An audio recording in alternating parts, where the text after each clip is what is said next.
The 1980s was a pivotal decade, not just for the world, but for the NBA too. Marked by intense rivalries, the emergence of superstar players like Larry Bird, Kareem Abdul-Jabbar, and Magic Johnson, the 80s brought significant growth to the NBA's popularity. The style of play in the 1980s was characterized by fast-paced, high-scoring games. Teams like the Showtime Lakers were known for their exciting, up-tempo style of play. The physicality of the game also increased during this decade, with teams like the Detroit Pistons bringing a tough, physical style of play that would become a defining feature of the 80s. Another defining feature of the 1980s were the basketball shoes these guys had on feet. Today, we'll be taking a trip down memory lane and looking back at some of the best shoes that define 1980s basketball. Alright, first up is the iconic Air Jordan 1. During his rookie season, MJ was turning heads in his black and red pair of kicks. In fact, it even sparked a controversy within the league. Initially, the rumors were that the sneaker was banned by the NBA due to their non-regulation colors. Years later, we now know that the sneakers weren't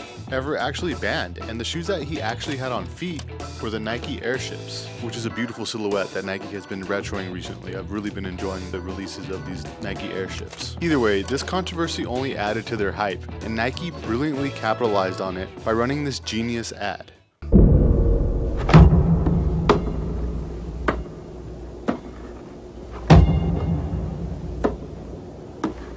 On September 15th, Nike created a revolutionary new basketball shoe.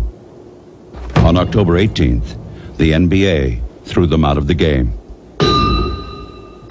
Fortunately, the NBA can't stop you from wearing them.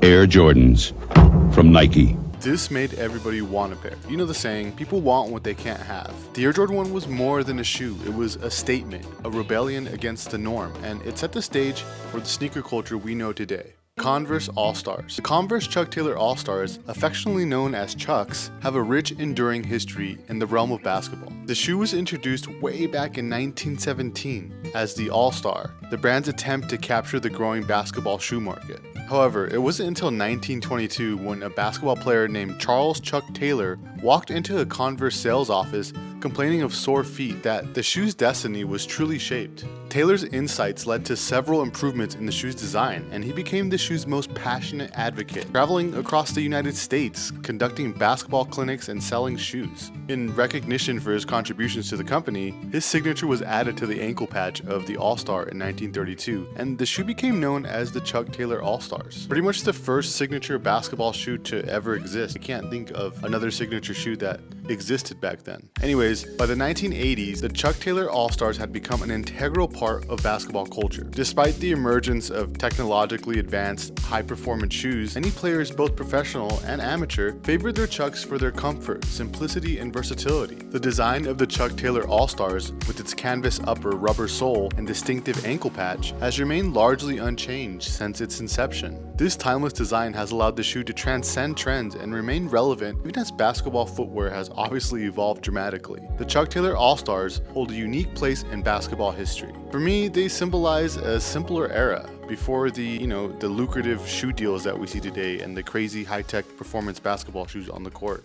Man, I know I could never hoop in these, let alone do a grocery run. The All-Stars are so uncomfortable. Few basketball shoes have had the impact on the world as the Nike Air Force 1. Designed by Bruce Kilgore in the early 80s, the Air Force 1 was the first basketball shoe to incorporate Nike's then new revolutionary air technology, providing unparalleled cushioning and support on the court. Its high-top design and ankle strap offered added support for the aspiring hooper, and thanks to its comfort, massive size, and elegant aesthetic, the silhouette was appropriately named after the US President's plane, the Air Force 1. I mean, look at the shoe, it looks like a big, massive, luxurious private plane. In the NBA, the Air Force 1 quickly became a favorite among players. NBA stars like Moses Malone and Bobby Jones were among the first to wear the Air Force 1 on the court. These players, known for their skill and tenacity, endorsed the shoe's performance capabilities, helping to solidify its place in the basketball shoe market. Its presence on the court was undeniable, and it became synonymous with the high-energy competitive spirit of 1980s basketball. The Air Force 1 was there during some of the decade's most memorable games, worn by some of the era's most iconic players. Obviously, we know now that the Air Force 1's impact extended far beyond the basketball court, and it quickly permeated street culture, becoming a staple in urban fashion. Its popularity within the hip-hop community, particularly in New York City, helped cement its status as a cultural icon.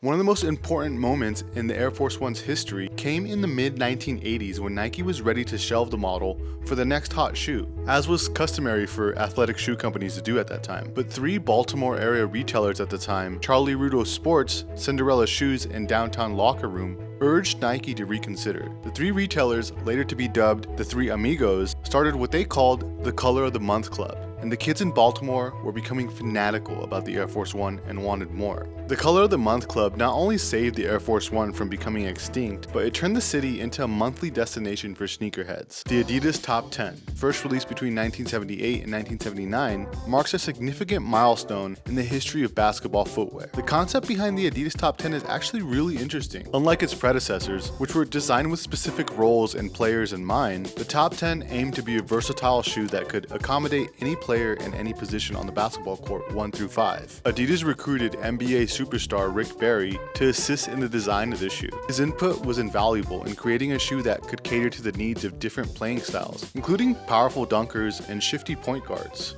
The Top 10 featured the classic herringbone outsole that we see on most Adidas basketball shoes from that era, but this one had a twist. This one featured serrated edges on the sides to provide extra grip and mobility. It was also one of the very first full leather high tops on the market. As for their marketing strategy, Adidas enlisted their top 10 athletes to wear the new sneaker. The choice of Detroit Piston Bob Lanier was particularly influential, as his high performance and popularity among Detroiters brought the Top 10 model into the spotlight in the Detroit area. The release of the Adidas Top 10 was not just a commercial success, but it also sparked a cultural shift. The sneaker, originally priced at a steep $70, transformed from a groundbreaking basketball shoe to a highly sought after symbol of status and success, especially among Detroit's hustlers and gangsters. Definitely one of my favorite Adidas retro basketball shoes. I think they're super fresh, and I'm still looking to cop myself a pair. The Reebok BB 4600. Okay, so as a quick honorable mention, here's another classic 1980s basketball silhouette. This was Reebok's very first basketball shoe. During the 1980s, Reebok was a titan in North America's athletic shoe market, and so the release of the sneaker was a big deal. Initially designed for the basketball court, this high top quickly transcended its sporty origins to become the unspoken shoe of choice among mid-80s high schoolers nationwide.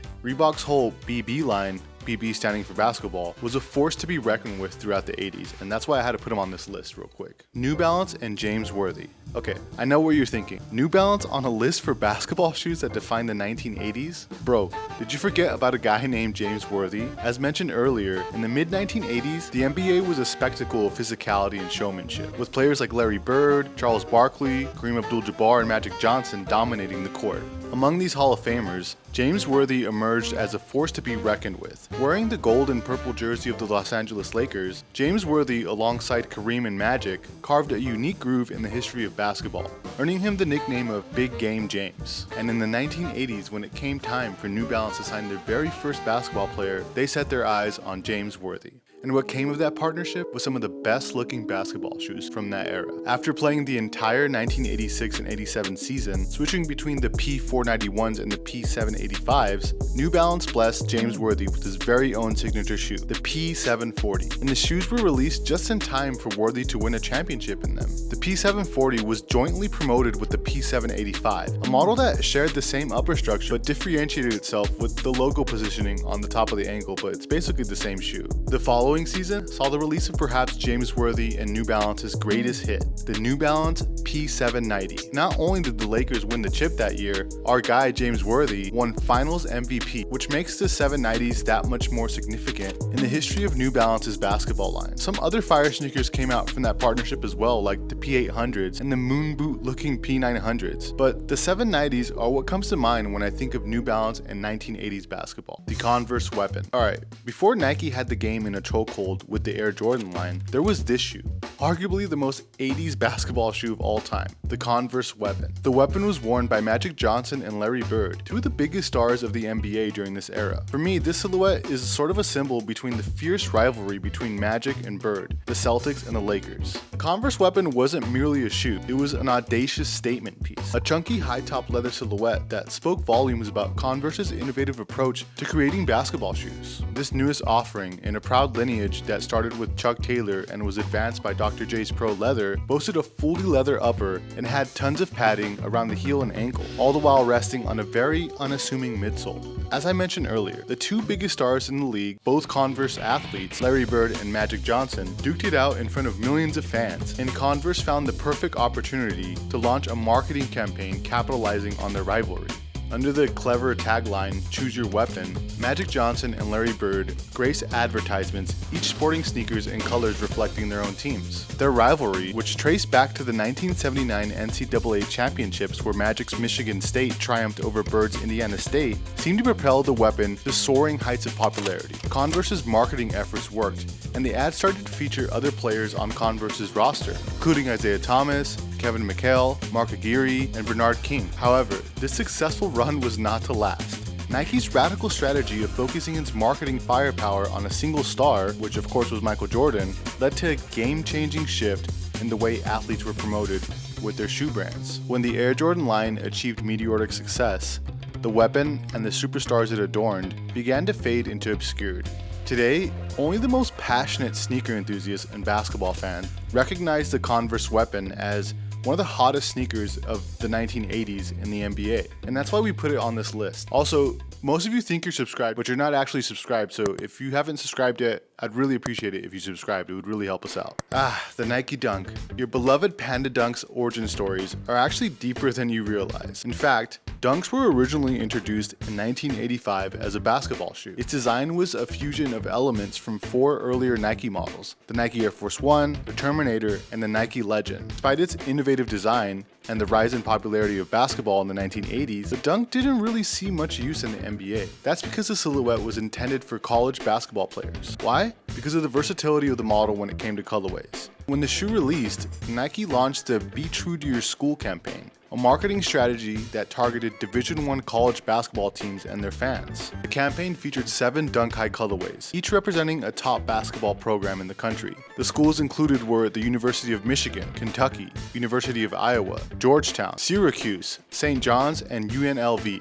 Each colorway allowed fans and athletes alike to express their school spirit through their shoes. But despite the campaign's success, the Nike Dunk soon became a relic in the world of basketball. Yet, as you know, it found a new life many years later in the world of skateboarding, thanks to the Nike SB program in the 2000s. Fun fact, Peter Moore, the same dude who designed the Air Jordan 1, also designed the Nike Dunk, hence why the sneakers look so similar. In fact, I'm willing to bet the farm that he primarily used the Dunk's design language as the bulk of the inspiration for the Jordan 1. That's why the sneakers look so damn similar. Okay, moving on. The Puma Ralph Sampson, named after NBA Hall of Famer Ralph Sampson, is a testament to the enduring legacy of a basketball giant. Standing at a towering 7 feet and 4 inches, Sampson was a formidable presence on the court during the 80s. He played most of his career with the Houston Rockets, where he racked up some impressive accolades, including being a 4-time All-Star, Rookie of the Year in 1984, and the NBA All-Star Game MVP in 1985. The shoe was released in 2 cuts, a game-ready mid-top, which is what he wore in the games, and a sleek low-top silhouette.